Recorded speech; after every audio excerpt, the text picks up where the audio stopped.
And as a suggestion, go to 0, and then you can go either way from there, Dave, over. Well, okay, well there we go.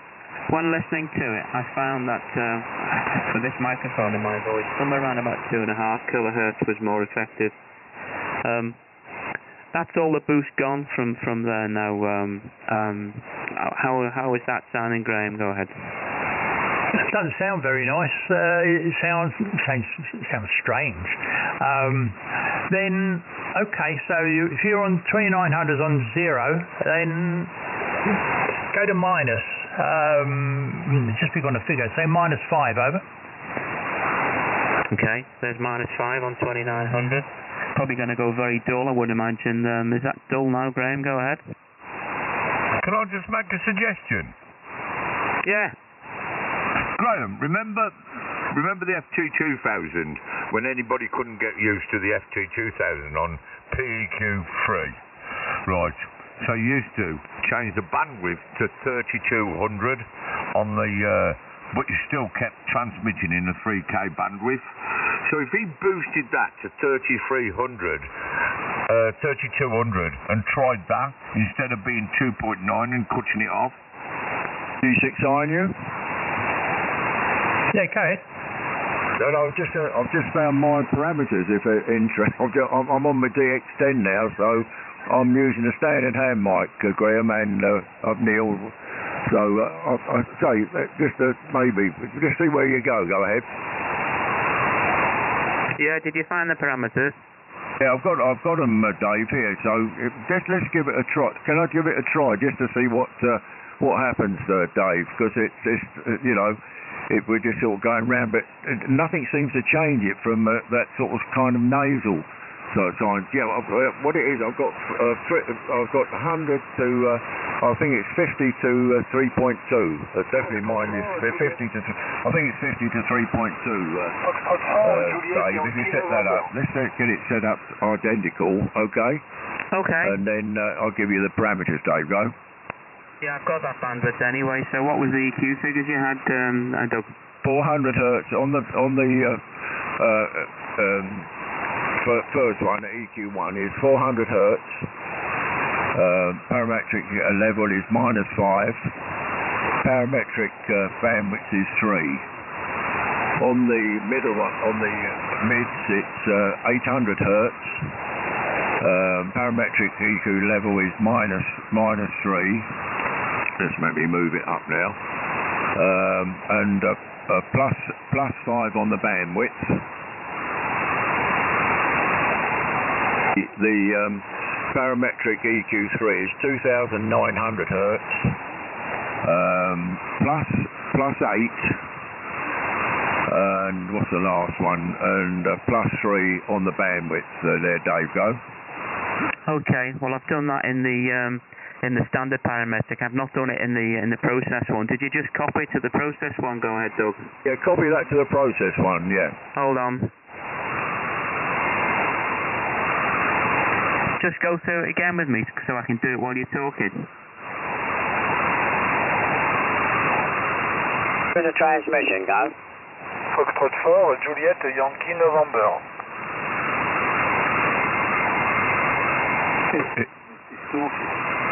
Acknowledge, standby.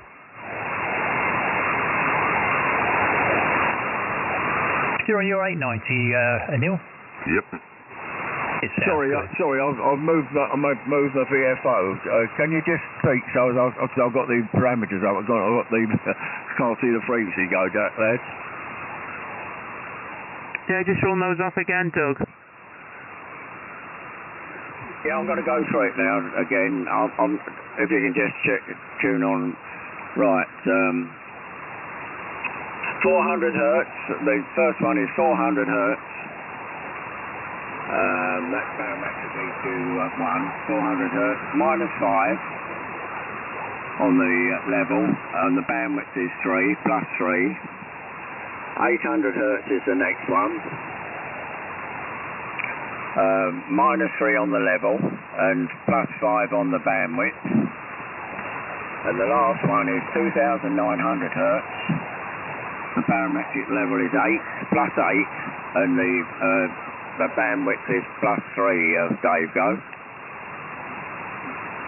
Okay, Doug, I think you've moved frequency slightly, so someone's going to have to find somebody else. That's all those frequencies that you've tried now, Doug, with the standard microphone. So where do we go with this one? Is Graham still on frequency? Are you still there, Graham? Go ahead. Yeah, I'm still listening. Yeah, I'm still here, Davo. Okay. Is that any better or any worse? It sounds much the same to me. I don't know about you. You think the same thing there, Neil? It's gone clearer, but it's gone like you've gone from woolliness now to, excuse the pun, you're not going to like what I'm going to say, but you now sound like a Japanese fighter pilot. Oh dear. That's a bit of DX there, Neil. 2E0KAX, better put a call sign in, M0CLG. Yeah. So, yeah. I would, right. Have you wrote, you know that other one that you had down now? Did you write those down, Dave, before you changed? Yeah, I did, yeah. I've got them written down here. Yeah, I have. I've got them here. You go ahead. Right. So go back to those, to where you are, apart from your 2900, go to 3.2. Hold on.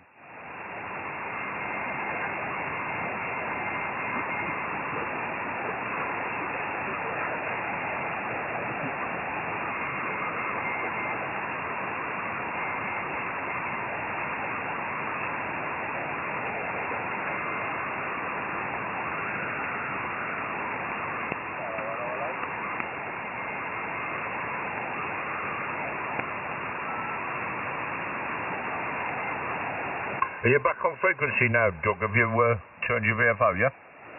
Yeah, I don't know whether I've just still got the parameters up, but just give me a bit of talk, Neil, go. Yeah, you should be on 713.700,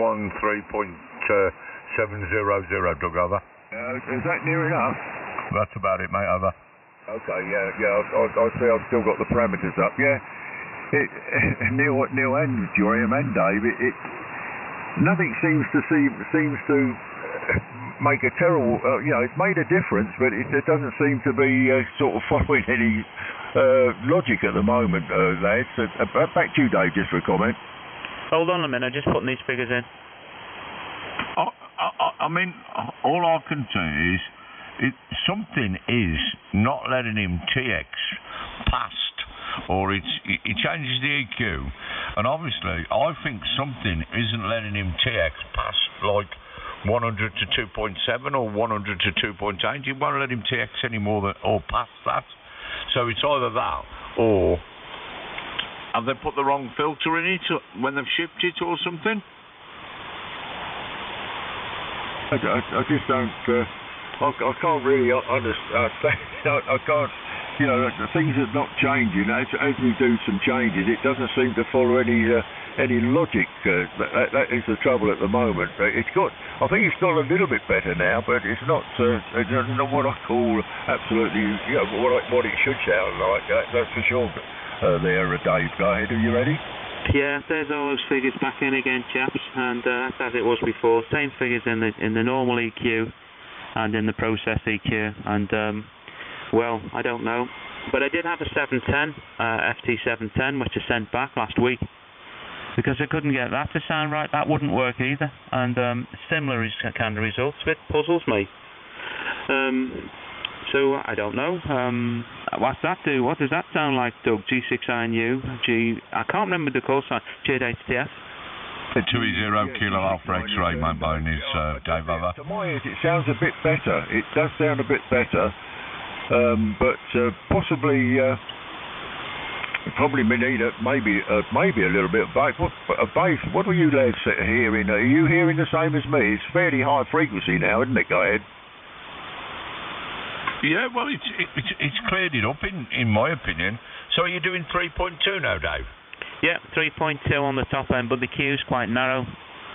Widen the queue out a bit then.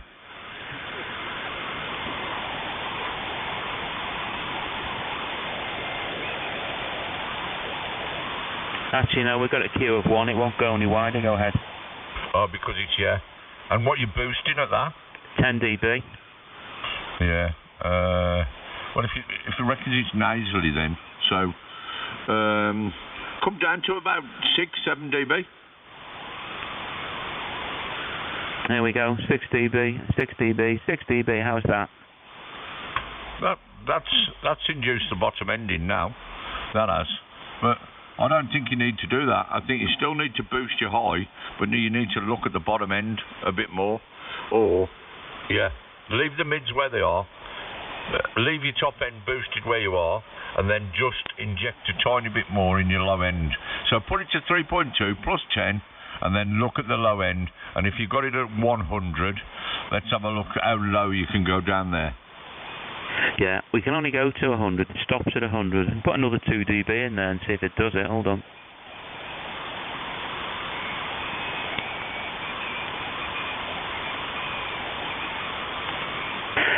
That's 2 dB in both EQ situations. Now, I can't hear any difference there. Can any of you chaps notice the difference? Go ahead. Yeah, you got more low end. You can hear the dum-dum-dum in your low end now. Well, makes absolutely no difference in the receiver with the headphones on that I'm listening to myself in. Wasn't that really weird? Go ahead. Yeah, but sometimes a Yaesu monitor and a lot of the monitors are not a true representation of what you're transmitting.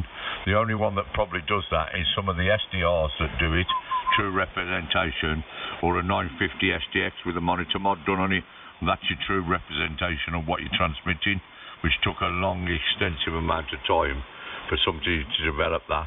So what you're transmitting and you're listening to out your monitor is not always what you're transmitting, Dave.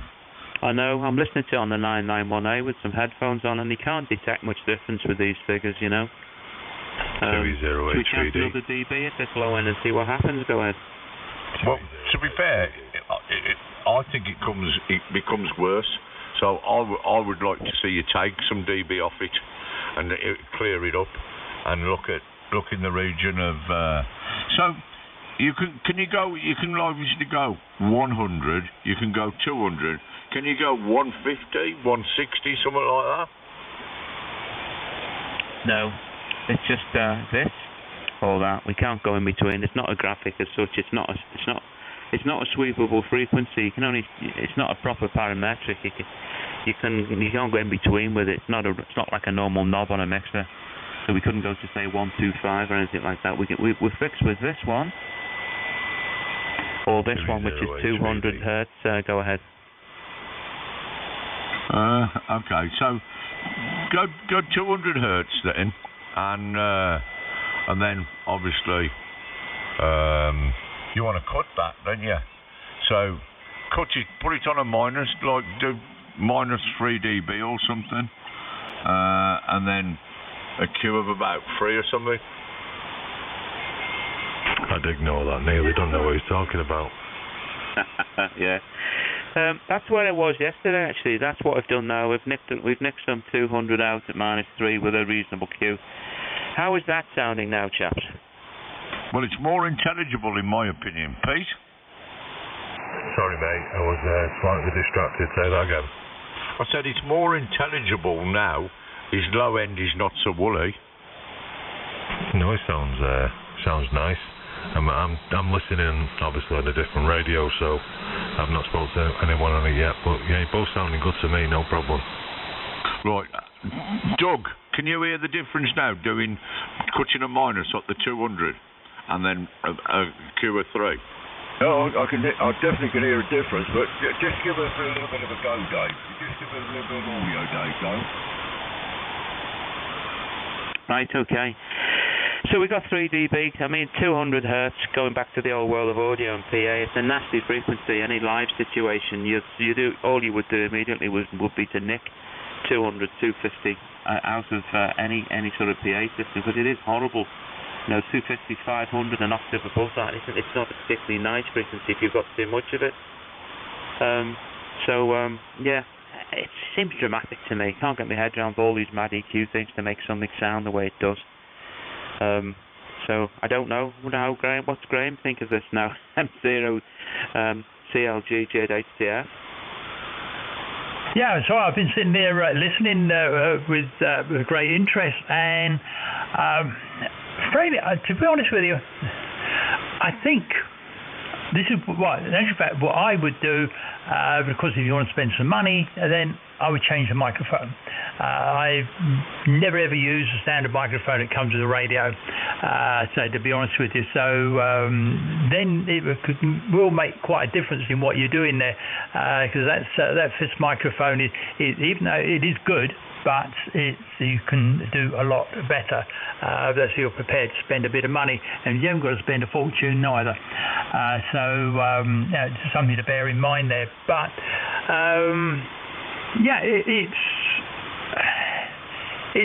I don't know. He's changed it, and it's sounding better. But then when you make an alteration, it sort of goes the other way. And you're talking about audio, I presume, within the music industry or something like that. I'm only surmising, guessing there. I think perhaps one's got to, for the moment, what one's doing with the equipment you're using, you've got to forget about that and literally just use what you've got in front of you. It was actually built into the radio. So taking that equation out of the way, in regarding the audio, I'm going to say to me it sounds fine, but it's still not quite right. There's still something missing. It sounds a little bit boxy. I don't know if anybody agrees with me there. It just seems to be, just sounds a bit boxy for some reason or other. Okay. Maybe we could go up to 300 hertz then and see, because that's sort of a bit of an annoying frequency. Around 300 and 315 is not particularly nice. Should we try and see what it does? Yeah, try that, Dave, and go to 0. Go